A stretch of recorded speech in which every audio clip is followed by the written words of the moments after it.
Good evening. This is Tim Markle. I'm director of the Southern Regional Center for Children and Youth with Special Healthcare Needs. We're based out of Waysman Center in Madison, but we cover 14 counties in southern and southwest Wisconsin. And it's southwest Wisconsin that we are giving a shout out tonight. This is a follow-up to a most awesome, I feel like Bill and Ted or something, most awesome conference that there ever was so far in Southwest, in Southwest Wisconsin, the Harnessing Abilities Conference, all about transition. My son Hunter is with me tonight, and we got to present at that conference. We're really excited about that. We're excited to be bringing you the first and what we hope will be a series of follow-up rounding up resources based on the transition ideas that we talked about at the Harnessing Ability conferences and some of the ideas that Temple Grandin touched on, as well as some of the other panelists. Rose Cutting, who was the driving force behind the conferences here tonight, and we welcome Tami Jackson from the Wisconsin Board of People with Developmental Disabilities. She is their policy analyst, specialist, and all around really cool person. So we're really excited that she is here tonight. I'm going to step away and turn this over to Hunter. You could just do me a couple favors. Put your name and your county so that we have an attendance in the chat box. And we will be recording this. We will be getting the PowerPoint, and we will get that out to everybody who has registered. So thank you. And Tami, I turn this over to you, Hunter and Rose. Okay, well, I'm going to navigate to my presentation. So Rose, if you have anything you want to say about your organization, please go ahead and take it away. Push my unmute button. No, I'm just super excited to go ahead and hear your continuation in the further abilities of us to gain resources out here. So I'm going to let you have, and then I'll remind everybody when the next one is at the end of this presentation, okay? Okay, so can everybody see my screen so far? Yes, Hunter says yes. Okay, so I'm going to talk a little about tonight, mostly about supported decision making, but also about some of the other things that you may be hearing about during transition time. Oftentimes, young adults, especially people with intellectual and developmental disabilities, folks start thinking about, can my person make decisions on his own? Do they need some level of support, or can they not make any decisions on their own? And do I need to go to court to take away their legal rights to do so? It's very hard for me to see questions in the chat as we go, but please put your questions in the chat and I will try and answer every single one of them when we get to the end of the presentation. So under Wisconsin law, these are things that are really bedrock that I want people to kind of needle into their minds. Under Wisconsin law, all adults, that means 18 and over in our state, have the capacity for decision making, unless somebody says, no, you don't. So we as a state presume that if you're 18, you can make decisions. We also know that decision making is a learned skill. And some of us who have been around longer than 18 years know that some of the decisions we made at 18, we would not make as we had more experience making decisions and we got older. So everybody has the ability to learn from their experiences and to grow and to make better decisions. Those are really core things that the law presumes about all people. You have the ability to make decisions. You learn from decisions, you learn from them. Doesn't mean you always make good ones, but you learn from them, and you need opportunity and experience to learn, to do that learning.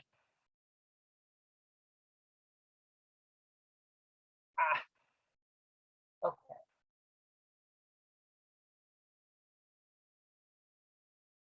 I'm sorry about this. I have a mouse that is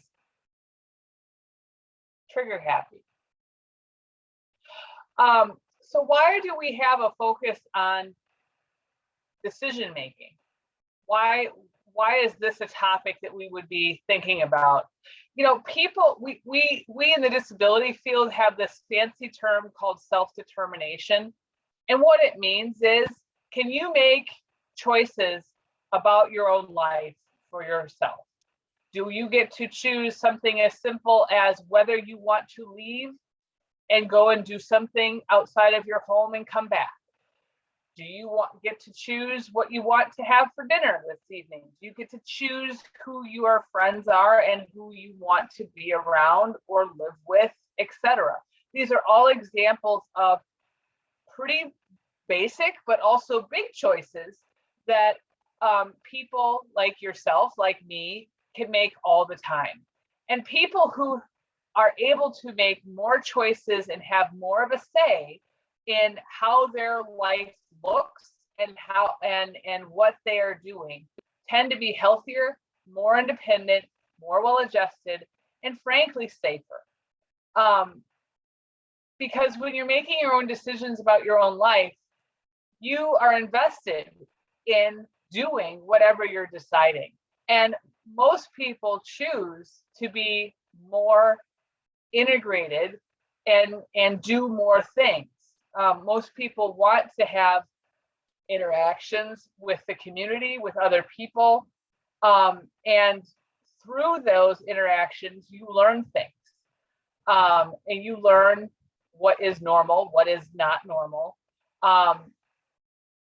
People who have more self-determination, the impact on their lives tends to be that they are more clear about what they want. And if something isn't right, that they are able to say, no, I don't want, that is not something that's okay. They're treated more fairly, they're more respected, they get choices about where and whom to live, and they choose their services.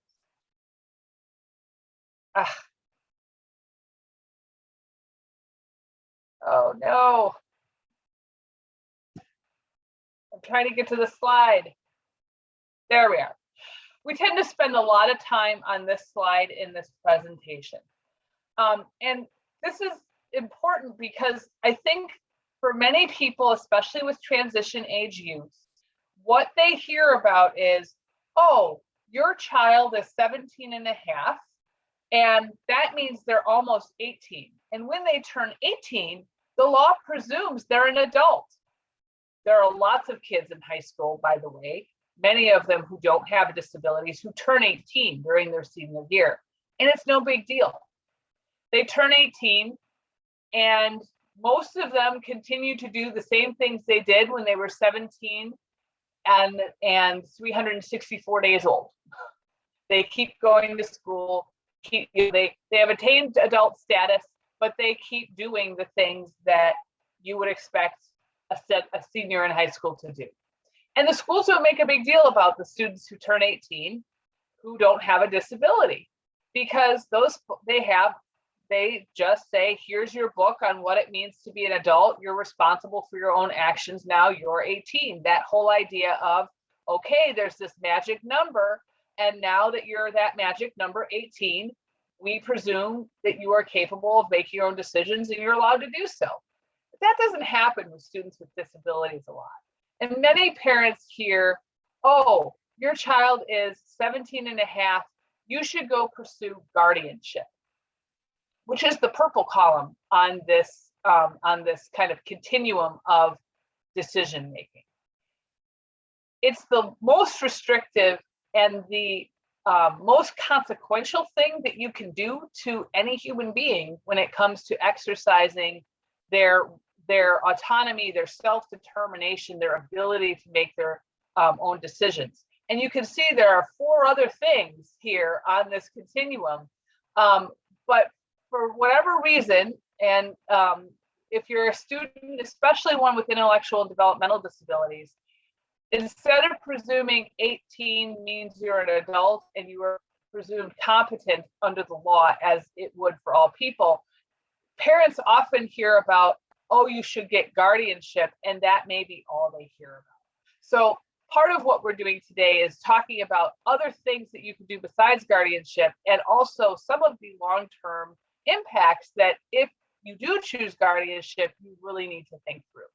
So the simplest thing, this is a continuum about how do you get help making decisions if you need help making decisions. I'm going to say everybody needs help making decisions, even those of us who think we're competent. We're not competent all the time, by the way, but we think we are. So, you know, some of these things are things that people without disabilities use too. And that's important to remember. Like, just because you need some support sometimes doesn't mean that you're not capable of legally making your own decisions. If you've ever been asked, say you've gone to a doctor and you've ever been asked to sign a release form so that somebody else could see your records, who maybe came with you, maybe they're related, maybe they're a friend, whatever, that person is providing a support for decisions for you, right? And release forms, we don't even think twice about them. Lots of different places use release forms. All they're saying to you is, are you giving me, the hospital, the bank, whomever it is, permission to share this data or this information about you with someone else? And sometimes they make you sign a release form every time. Sometimes they make you sign a release form and it's good in effect until you say no. But it's a really common thing that really is about, okay, who else can see your information? Does it impact whether or not you can make your own decisions at all, right? Moving to the yellow column, this is what we're primarily here to talk about tonight. Our state was one of the first states to, in 2018, pass legislation allowing supported decision-making agreements. Now there are 19 states in the country that have something similar in place called supported decision-making agreements. Each law, just like each guardianship law, varies from state to state. But the idea is the same, that it is a legal tool for the person, say me, say I'm the person, to choose who they would like to help them. The supporter, that's what we call them, a supporter, what they want help with, and what the parameters are for what that supporter can do. And we'll talk a lot about what is the role of a supporter, but the core thing here is, if you're a person using a supported decision-making agreement, you do not lose your legal rights to make your own decisions. You are the decider. The supporter isn't the decider. The supporter is there to support you. Much like many of us who have a friend group might consult people in our network about major life decisions, that's what this is about. You know, if I wanted, you know, to perhaps purchase a farm, that's a big idea, but I know Rose knows things about farming. Maybe I ask Rose about some things that I think she has expertise in. That is the same sort of idea, where you're asking people within your network to help you understand your choices, to help provide information, you know, to get information for you so you can make your own choices, to communicate that information for others. Supported decision-making is essentially what we all do all the time, anytime we're asking our friend group for advice. But for people with, you know, for people under this law, it's a actual formal agreement on paper that you can hand somebody and let them know why Rose is with me and what Rose is there for and what she is and isn't supposed to be doing with me, okay?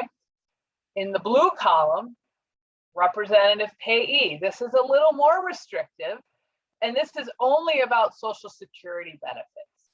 So if you're a representative payee, that essentially means that you are the person that Social Security will send the check to, okay? So you're not the recipient, you're not the beneficiary of SSI or SSDI benefits. but you are the person designated to receive that money on their behalf. And that is more restrictive because the person themselves doesn't receive the money. So the payee is the person who has some amount of control over how those finances are distributed to the person and spent. In the red column here, we have, some of you may have heard of powers of attorney. Again, lots of states have their own statutes on powers of attorney. They're relatively new, to be honest, within like the last 30 or 40 years. And most of the time, powers of attorney are used for financial things or healthcare things. So you hear about a power of attorney for health care and a power of attorney for finances. Some states have a power of attorney for education. We really don't do that in Wisconsin. But the idea is that a power of attorney is you designated a person, a power of attorney, that's the title. Let's say Rose is my power of attorney.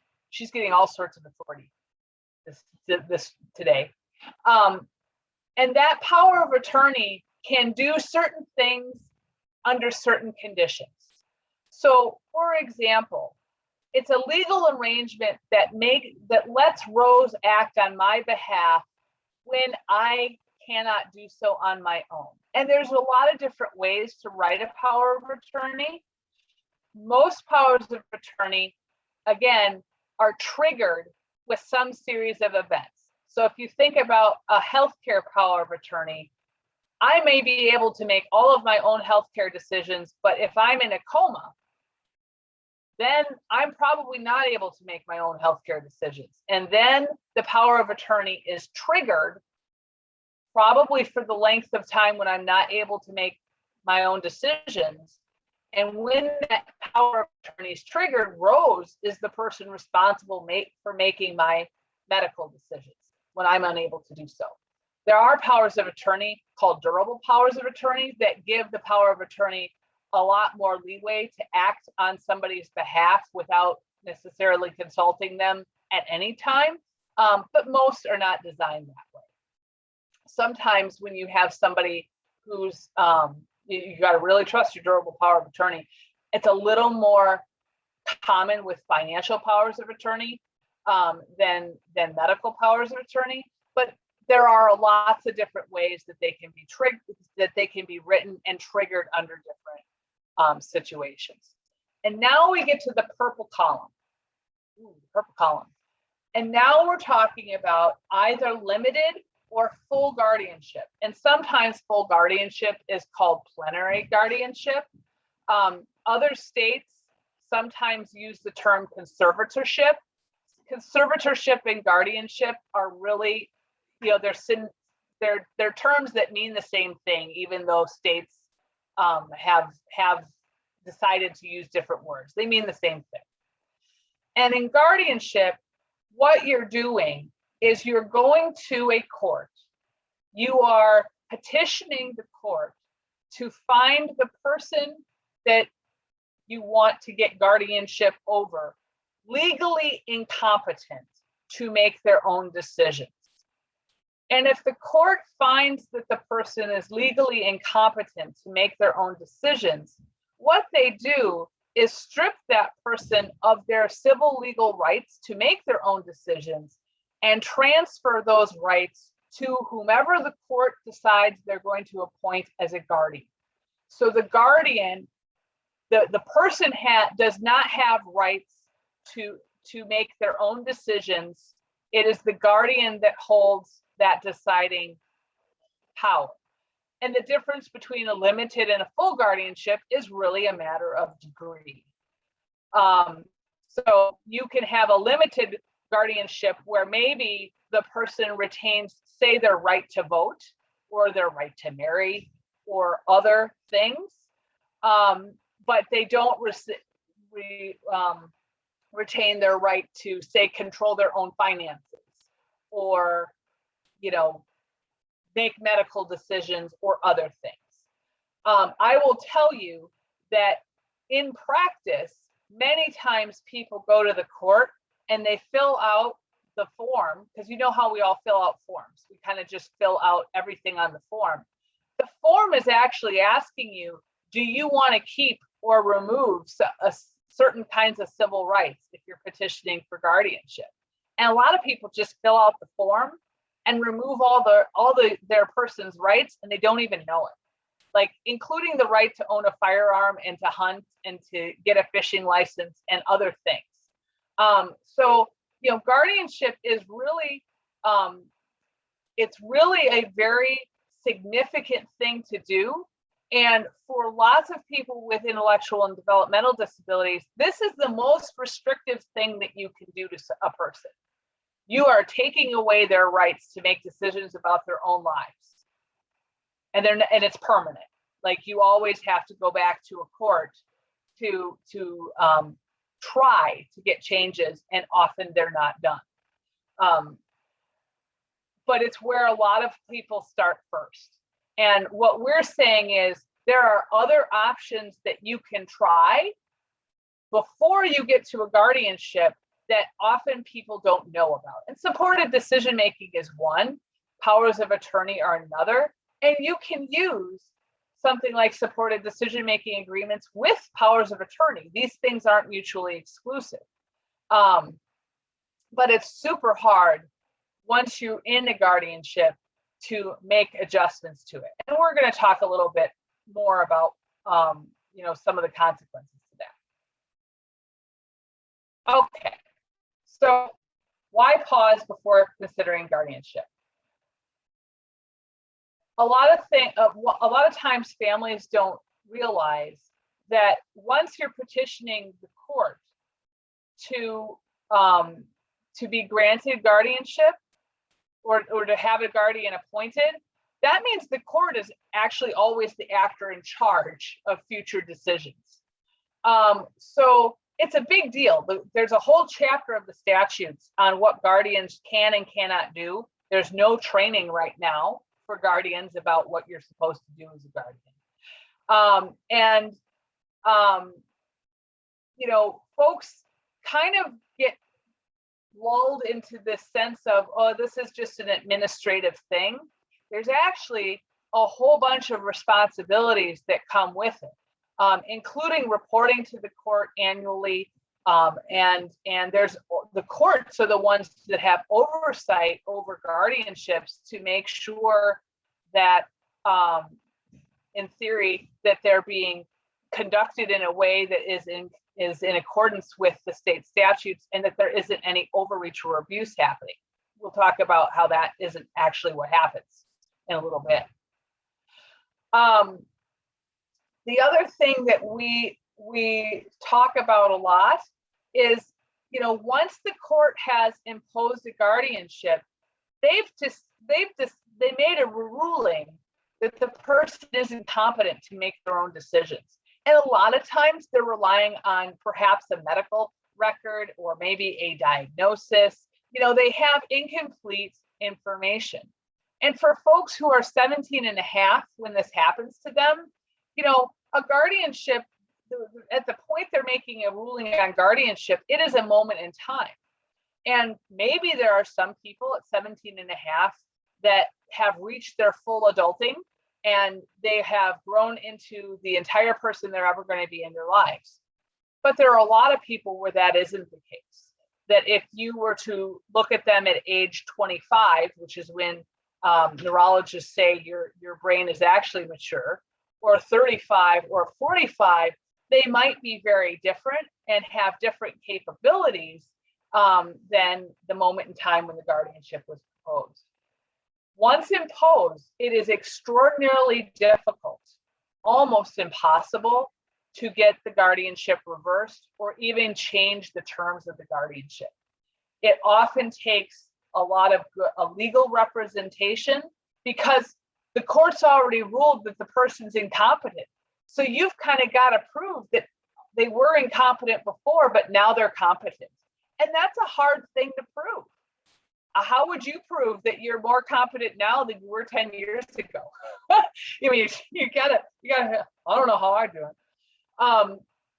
So it's a very consequential decision that is almost impossible to reverse. And of course, if you do end up wanting to say, I don't think I need a guardianship, I think I can manage with the power of attorney, you know, you've got to go back to the court.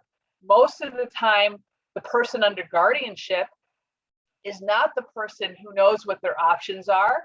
It's not the person that has the money to go to court. They may have a guardian who doesn't really feel like they don't need to be a guardian anymore.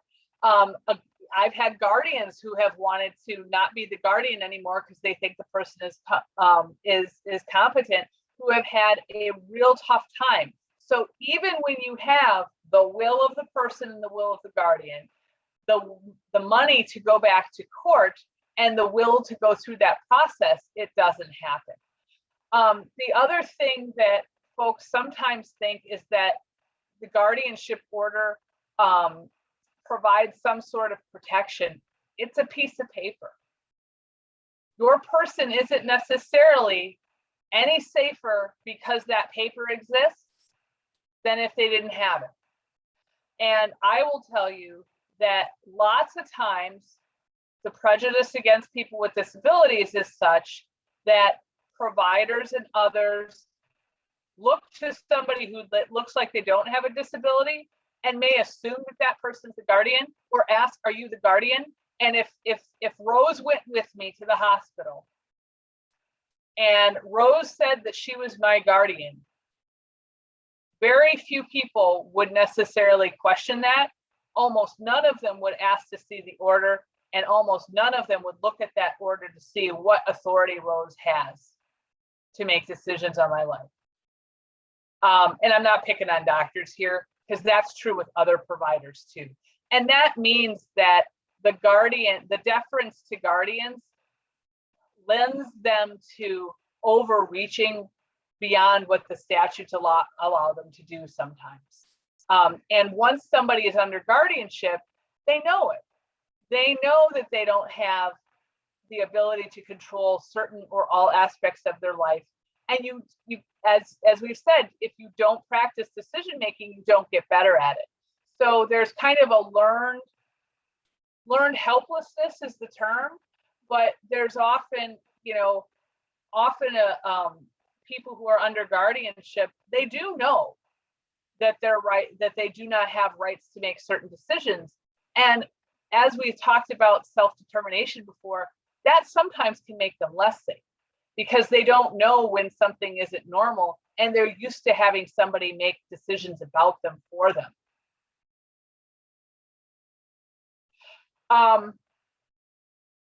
We've talked about how sometimes people don't know what rights they're taking away, that there isn't really a good training program at this point to help guardians do their jobs the best that they can and at least know what the requirements are. Again, the court being the decider is important, because you may have a plan as to how you want this to work out, right? You may say, okay, I'm petitioning for guardianship and I am going to do a limited guardianship, and these are the rights that I want that my ward to retain, and this is the part that I'm willing to take on. Once you put it in front of the court makes the decisions. So sometimes the court says, yeah, I don't think you're the person I want to be the guardian. I'm appointing somebody else. Or, yeah, I see that you've petitioned for a limited guardianship, and we only do full guardianships here. So you don't have control of that deciding process. And I think a lot of families are surprised by that. There's also, again, as people age, if you're the guardian, there isn't that you can say, here's who I would like to be the successor guardian, but it is the court that makes the final decision on whether or not the person you think you've chosen to take on those responsibilities for you can't anymore, or you have passed on, or whatever it is. The court's always going to be making the decision on who's the next guardian. And for a lot of aging parents who may have had a plan in place and that plan has changed for whatever reason, you might end up having your person be appointed a corporate guardian who may have many people that they are a guardian of. And lots of folks sometimes don't see that.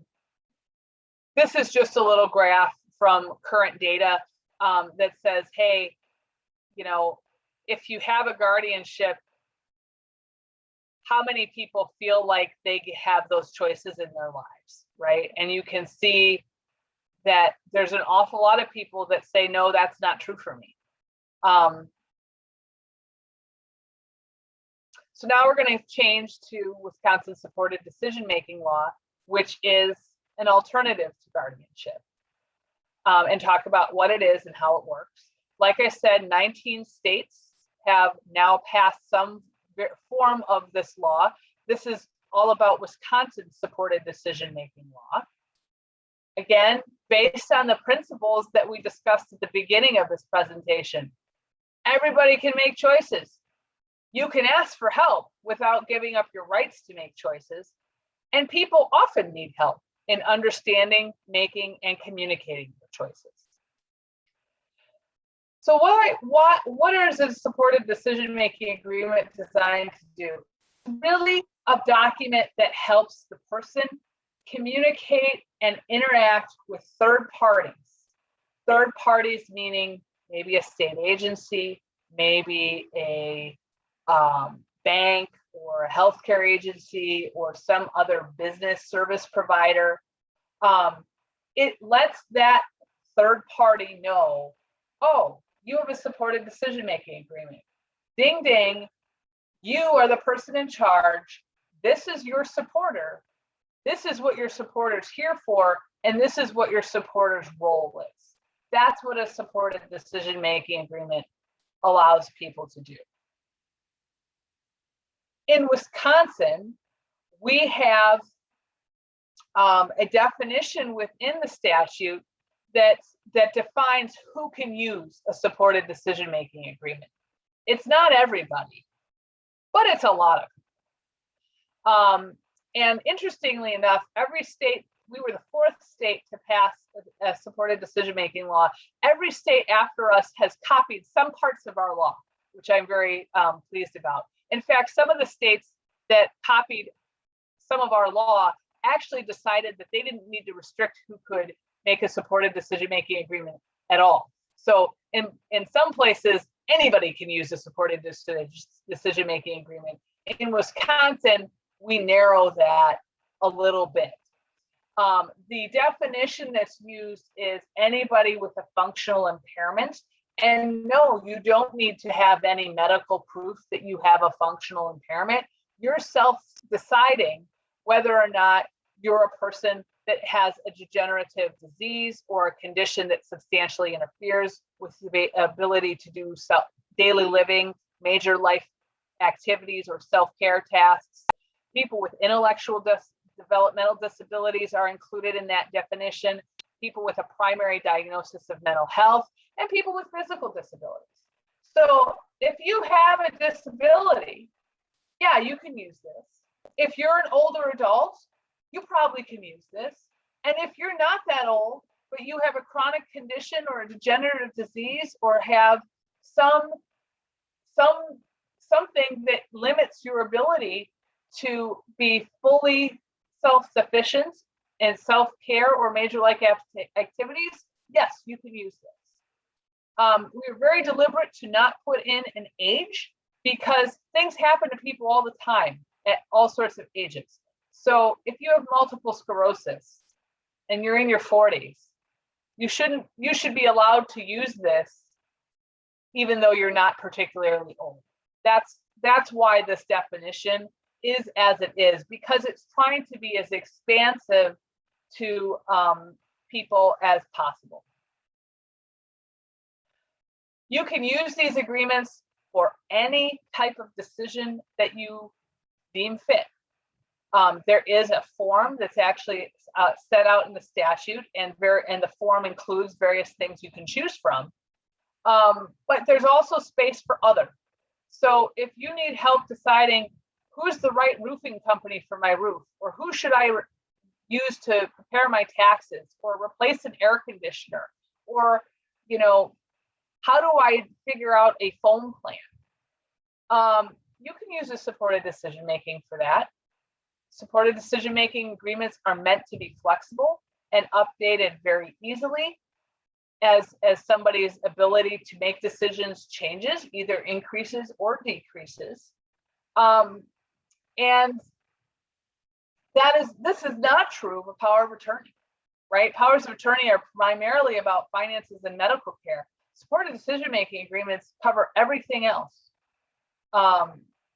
Could cover medical or financial things too, but there wasn't a tool before supported decision-making that really allowed some support for somebody who's making one of the 1,001 other decisions in life that are actually important, that you might want help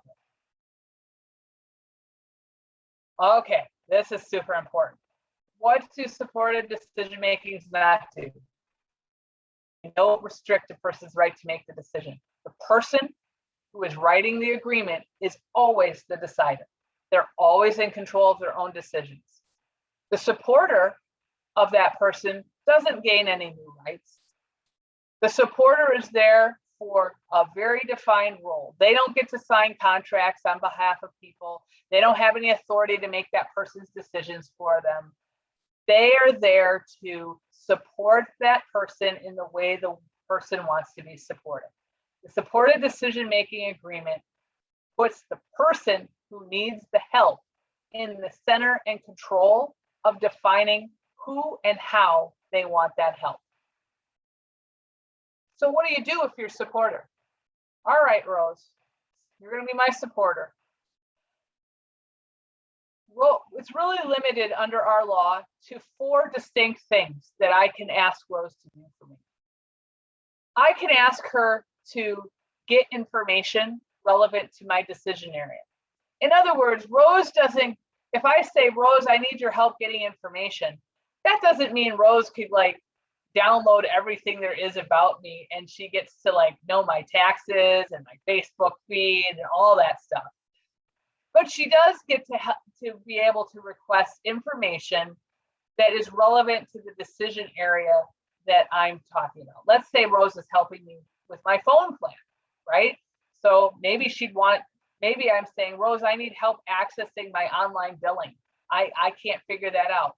Lots of people have trouble accessing technology. Think about a blind person and how many websites are completely inaccessible for folks with sensory disabilities. That's a perfectly fine thing to have a supported decision-making agreement on, and you're just helping get them the information they need to make a decision.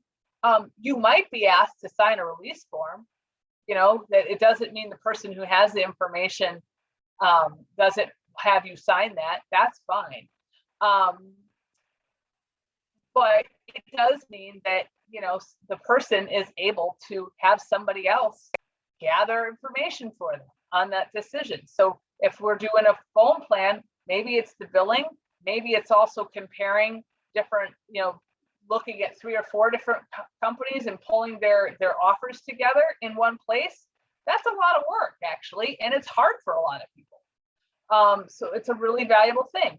The second thing Rose might be able to do for me is helping me understand the information she's pulled. What does it mean? Can you read it to me? Can you put it into simple words? Can you translate that for me in a way that makes sense to me? She might also help me understand my options. And that can include, okay, if you choose option A, what are you responsible for? What are some of the pros and cons? Just like you would do with any friend, right? You say, well, there's this option, this option, and this option. And I think this one has these advantages and disadvantages. That's the kind of thing. You're not making a decision on behalf of the person, but you're helping them understand what their options are, so they can make their own informed position. And the fourth piece is assisting with communicating the person's decisions to others. I actually was the primary person who worked on passing this law.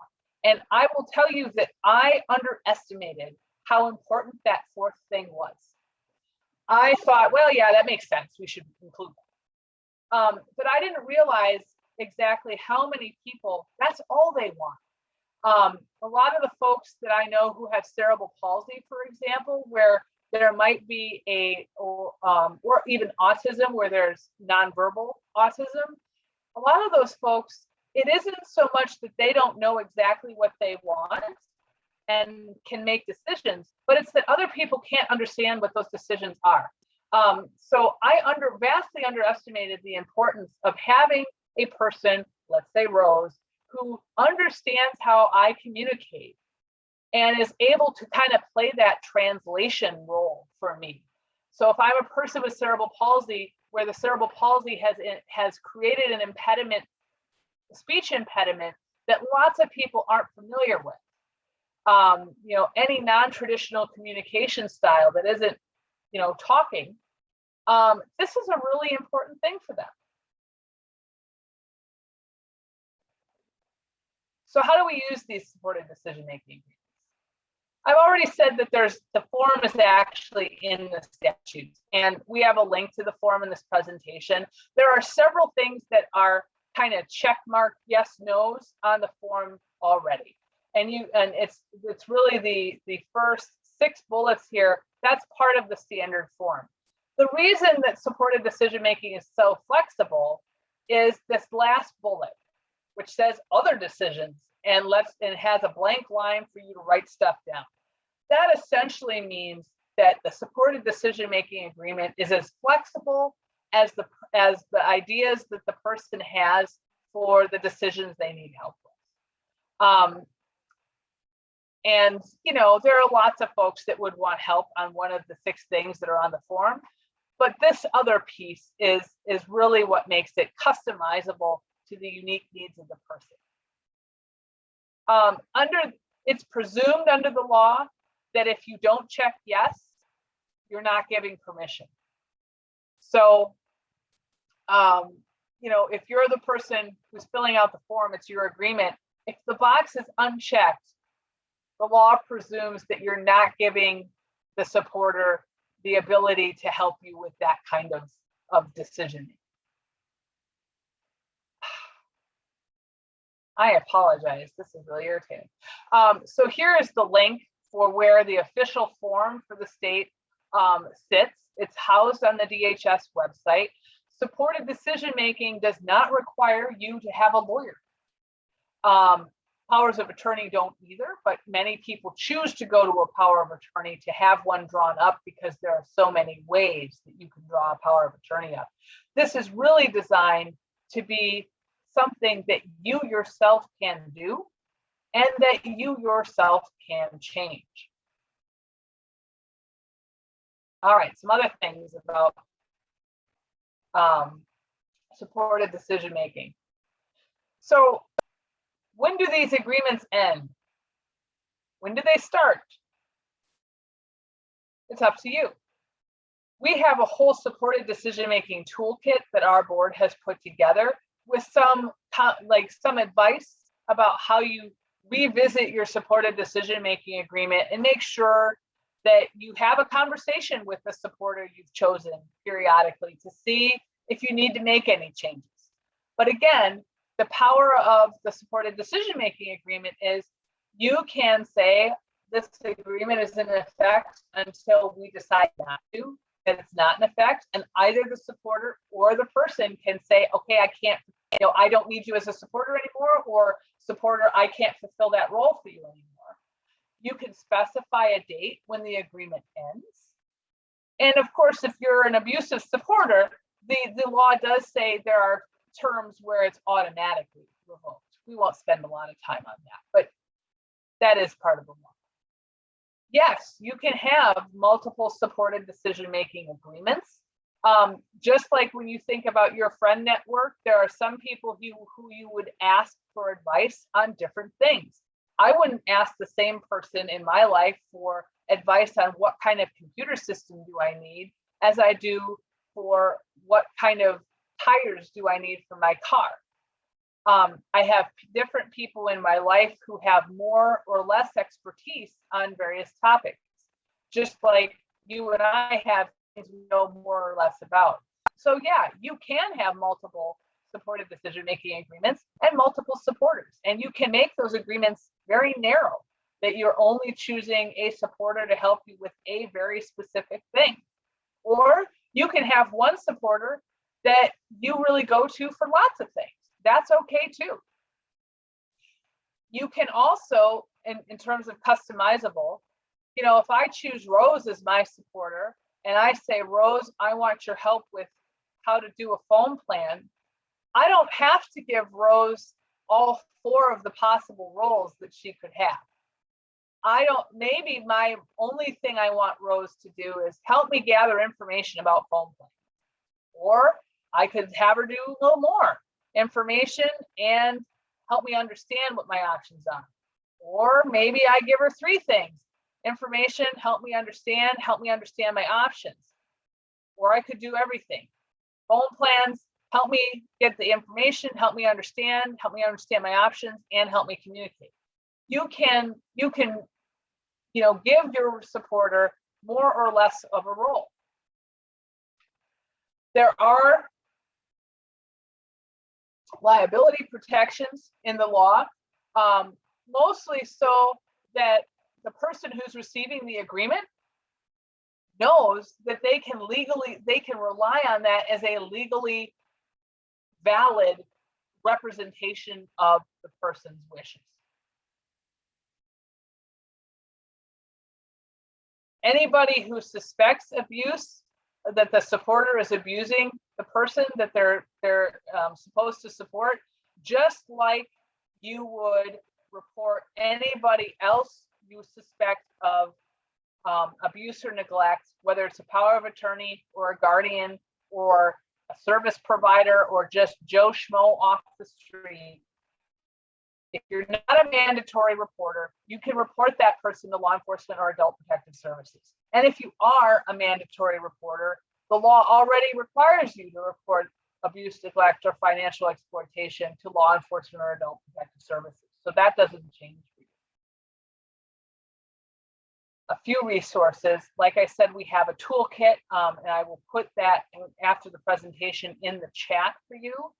It's designed to be really for families and individuals who might want an agreement. All right, practical examples. We're going to fly through this and then we'll have time for questions. So, why would you want to use a supported decision-making agreement? My friend Janet works more with the aging advocacy side, and she will often say there are a lot of things that people don't anticipate that become true. Sometimes the people who know you the best and who you would turn to on certain issues or just are involved in your daily life aren't family. Sometimes they're extended family.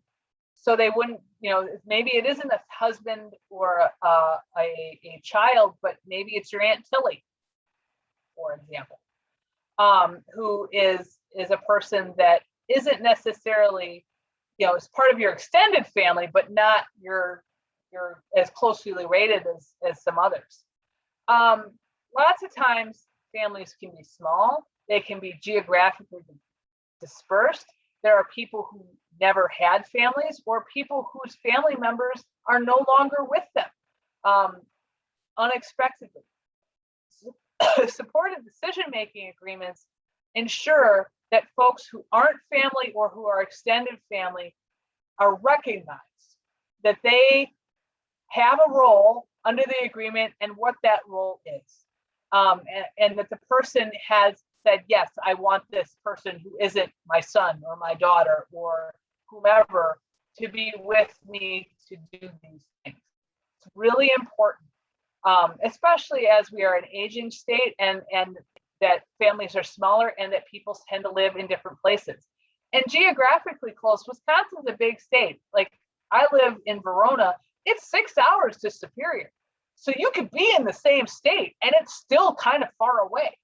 And even if you're, that person in Superior and you interact with them routinely, it might not be the same as seeing them every day, right?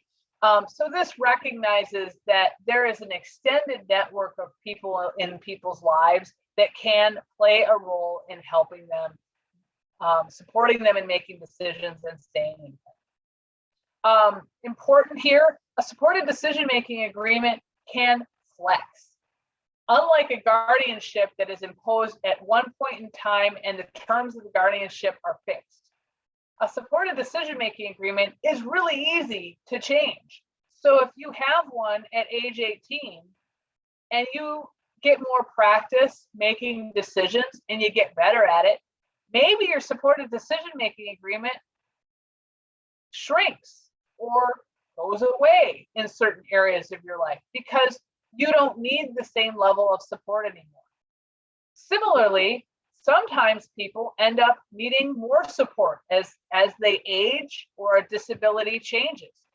A supporting decision-making agreement can change with you. We have a picture here of an older couple. There are lots of folks who have a little dementia they need a little help for a long time. Dementia is a great example of that. If you're an age 70 and you're diagnosed with dementia and you can make your own decisions until 90, why put 20 years of guardianship on that person when you can have a supported decision-making agreement that evolves and grows with you until maybe that isn't enough, right? You can always do the more restrictive things later on. We've talked about this already, but I'll just say it again. Supported decision-making can be used for lots of kinds of decisions that a power of attorney doesn't cover. That's useful. Oftentimes, people are wrongly told, this is actually not what the federal law says, but they're told, oh, well, if you turn 18, you can't come, if your person turns 18, you can't come to the IEP meeting unless you're the guardian. Absolutely false, friends. All the student has to do is say, yeah, I want my mom to come to the IEP meeting. She doesn't have to be a guardian. She just has to be allowed to be there by the student. But, if you have a school district or another agency that's a little bit nervous, oh, you're not the guardian, can you be there? Yeah, supported decision-making agreement is a way to formally say, yeah, I want my mom to be there, okay? We've talked about this a little bit. The communication role that supported decision-making agreements can give supporters is hugely helpful, not only to the person, but to professionals. Some of you who, I assume maybe have children with disabilities, what your kid is saying in a way that perhaps a doctor that's never met them before will not be able to understand, right? So that ability to make sure that the person is clearly being understood by a third party is really, really important, as is the ability for the practitioner to be clearly heard by the person.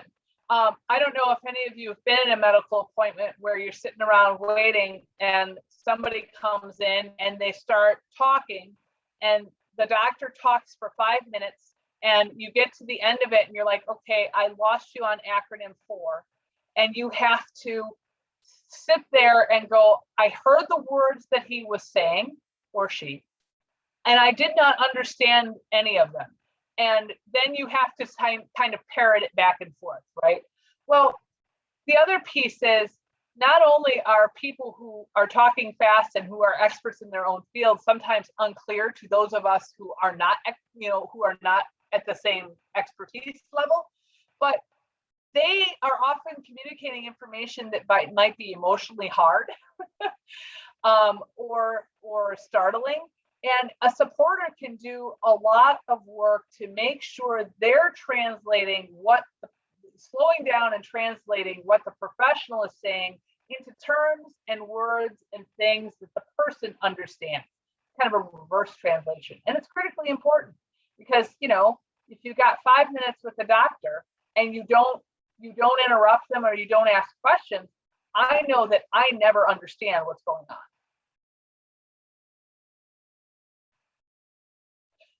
It's also a really good, you know, a lot of times people with disabilities are, there is an inherent bias that I think we need to admit.